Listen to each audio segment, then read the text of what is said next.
Hello friends, welcome back to Prince electrical academy. आज हम शुरू कर रहे हैं हमारी मोटर सीरीज़ का पार्ट 1 और आज का हमारा टॉपिक है 3 phase induction motor and its construction working and principle. तो दोस्तों, आप लोगों ने कॉलेज में काफ़ी डिटेल में इसकी थ्योरी पढ़ी होगी, लेकिन आज हम सीखेंगे कि अगर किसी इंटरव्यू में कोई इंटरव्यूअर हमसे ये क्वेश्चन पूछता है तो उसको हम कैसे शॉर्ट और इजी वे में आंसर करें। तो दोस्तों, क्या आप जानते हैं कि पूरे वर्ल्ड में 80% से भी ज़्यादा इंडस्ट्रियल इलेक्ट्रिकल मशीनरी को चलाने का काम यही अकेले 3 फेज इंडक्शन मोटर करता है। चाहे बात पंप्स, फैंस, कंप्रेशर, कन्वेयर्स की हो या फिर भारी भरकम मिल्स, क्रेन्स और HVAC सिस्टम की, यह हर जगह यूज़ होता है और इसे हम कह सकते हैं कि यह एक वर्क हॉर्स की तरह इलेक्ट्रिकल सिस्टम में काम करता है। लेकिन क्वेश्चन यह है कि इंडस्ट्री में 3 फेज मोटर्स को इतना प्रेफर क्यों दिया जाता है, इतना प्रेफरेंस क्यों देते हैं आखिर। तो दोस्तों, इसका 3 बेसिक रीज़न है। सबसे पहले इसका रोबस्ट कंस्ट्रक्शन। इसका डिज़ाइन बेहद सिंपल और ड्यूरेबल होता है। मैकेनिकल पार्ट्स कम होने की वजह से इसकी सर्विस लाइफ बहुत लंबी होती है। दूसरा, इसका सेल्फ स्टार्टिंग। इसे स्टार्ट करने के लिए किसी एक्स्ट्रा ऑक्सिलरी सर्किट की ज़रूरत नहीं होती या बैलेंस 3 फेज AC सप्लाई से खुद ब खुद स्टार्टिंग टॉर्क जनरेट कर लेता है। और तीसरा, इसका लो मेंटेनेंस कॉस्ट। इसमें कॉम्यूटेटर और ब्रशेस नहीं होते, इसलिए इसमें स्पार्किंग या वियर टियर नहीं होता, जिससे इसका डाउन टाइम बिल्कुल मिनिमम होता है और इसका मेंटेनेंस कॉस्ट बिल्कुल ना के बराबर होता है। तो आइए अब समझते हैं इसके कंस्ट्रक्शन को। किसी भी इंडक्शन मोटर के मेनली 2 पार्ट्स होते हैं, स्टेटर और रोटर। सबसे पहले बात करते हैं स्टेटर की, जो कि मोटर का स्टेशनरी पार्ट है। इसके स्टेटर के मेनली 3 पार्ट्स होते हैं, जो कि पहला है स्टेटर फ्रेम। यह बाहरी कास्ट आयरन या स्टील बॉडी होती है जो इंटरनली पार्ट्स को मैकेनिकल प्रोटेक्शन और कूलिंग के लिए फिन्स प्रोवाइड करता है। स्टेटर कोर ये दूसरा पार्ट है। ये high grade laminated silicon steel stamping से बना होता है, जो हाइड्रेसिस और ईडी करंट लॉसेस को काफ़ी हद तक कम कर देता है। और तीसरा पार्ट है इसका स्टेटर वाइंडिंग। कोर के स्लॉट्स में 3 फेज डिस्ट्रीब्यूटेड कॉपर वाइंडिंग रखी जाती है, जिन्हें आपस में 120 डिग्री इलेक्ट्रिकल पर प्लेस किया जाता है। अब आते हैं मोटर के रोटेटिंग पार्ट यानी रोटर पर। इंडक्शन मोटर में रोटर 2 तरह के होते हैं। पहला, स्क्वायरल केज रोटर। यह सबसे ज़्यादा पॉपुलर है और 90% से भी ज़्यादा इंडस्ट्रियल मोटर्स में यही यूज़ होता है। इसमें कॉपर या एल्युमिनियम बार्स को स्लॉट्स में रखकर दोनों तरफ एंड रिंग से परमानेंटली शॉर्ट सर्किट कर दिया जाता है। और दूसरा है वुंड रोटर या स्लिप रिंग रोटर। इसमें स्टेटर की तरह ही 3 फेज वाइंडिंग होती है, जिसे एक्सटर्नल स्लिप रिंग्स और कार्बन ब्रशेस से जोड़ा जाता है। इसका यूज़ तब करते हैं जब स्टार्टिंग में हाई स्टार्टिंग टॉर्क की ज़रूरत होती है।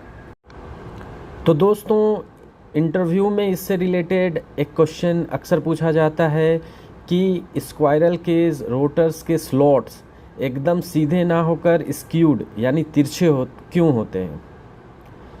इसका सीधा जवाब यह है कि इसका फ़ायदा यह होता है कि मैग्नेटिक हमिंग नॉइस को यह कम करता है और स्टेटर व रोटर के बीच होने वाली कॉगिंग यानी मैग्नेटिक लॉकिंग को रोकता है।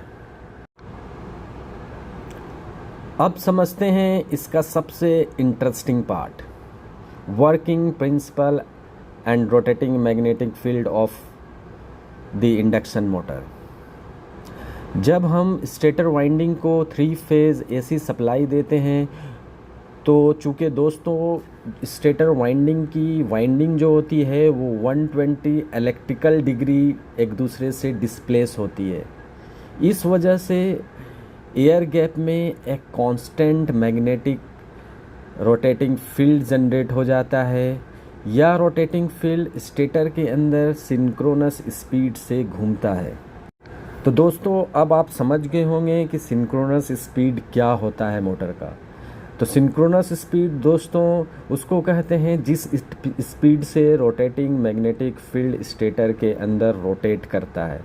इसको हम NS से लिखते हैं, capital N and small s से लिखते हैं, जो कि रोटेटिंग मैग्नेटिक फील्ड क्या सिंक्रोनस स्पीड होता है। तो इस स्पीड का फॉर्मूला होता है NS = 120F/P, जहाँ पर F जो है वो सप्लाई फ्रीक्वेंसी है और P नंबर ऑफ पोल्स है। दोस्तों अब बात करते हैं कि ये काम कैसे करता है। रोटेटिंग मैग्नेटिक फील्ड जब एयर गैप में रोटेट करता है तो रोटर कंडक्टर्स को कट करता है और according to Faraday law of electromagnetic induction जब कभी कोई रोटेटिंग मैग्नेटिक फील्ड किसी कंडक्टर को कट करता है तो उस कंडक्टर में एक EMF इंड्यूस होता है।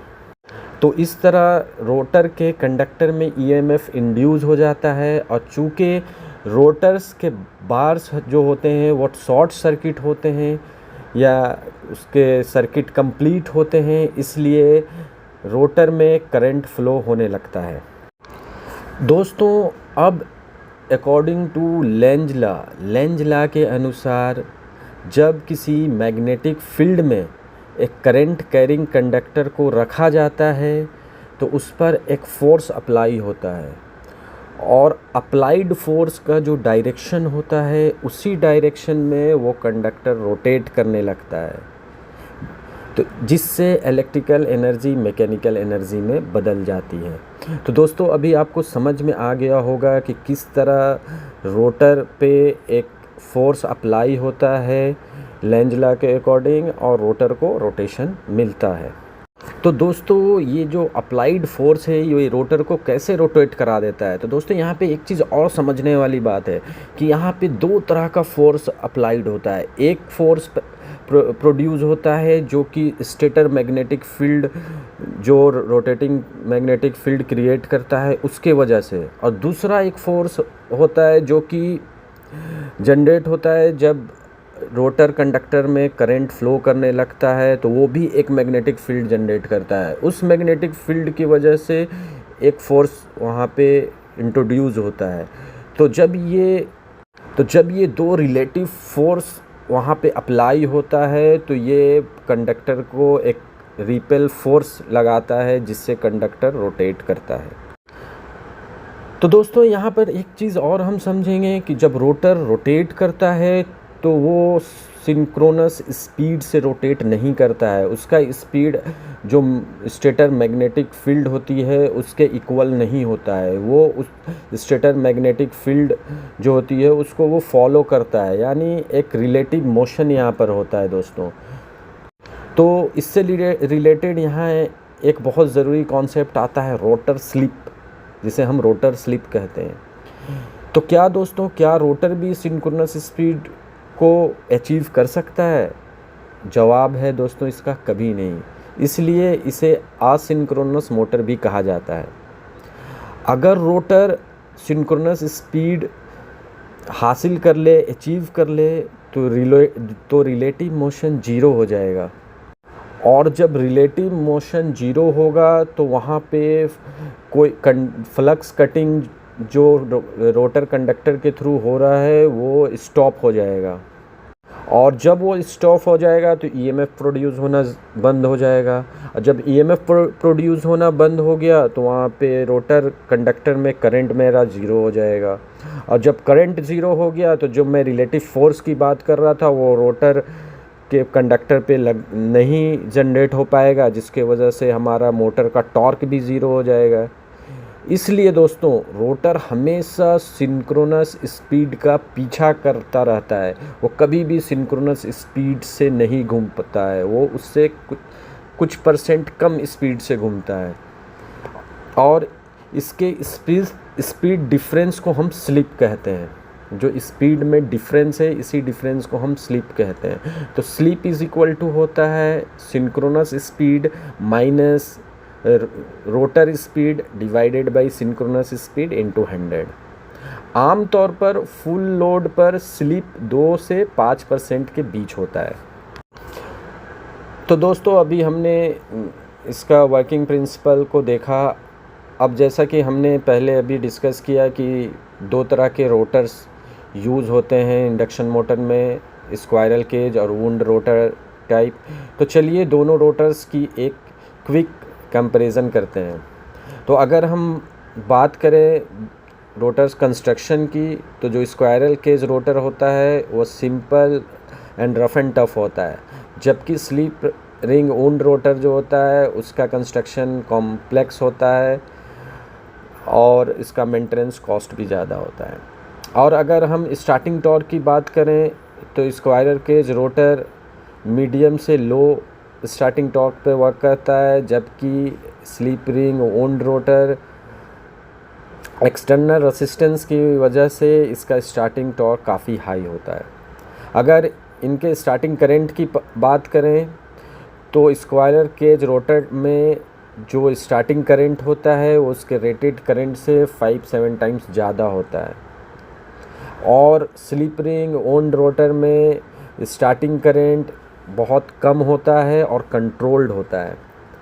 अगर इन दोनों रोटर के मेंटेनेंस की बात करें तो स्क्वायरल केज रोटर में चूँकि ब्रशेज़ नहीं होते हैं इसलिए इसका मेंटेनेंस ना के बराबर होता है, और स्लिप रिंग वुंड रोटर में ब्रश और स्लिप रिंग्स की वजह से इसका मेंटेनेंस ज़्यादा होता है।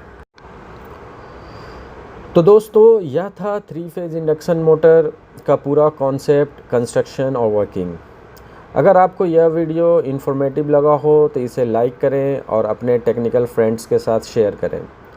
अगर आपके मन में कोई क्वेश्चन है तो नीचे कमेंट्स बॉक्स में ज़रूर पूछें। हमारे अगले वीडियो में हम कवर करेंगे स्टार्टिंग मेथड्स डायरेक्ट ऑनलाइन यानी DOL versus star delta starter. तब तक के लिए प्रिंस इलेक्ट्रिकल एकेडमी से जुड़े रहें और सीखते रहें। Thank you for watching.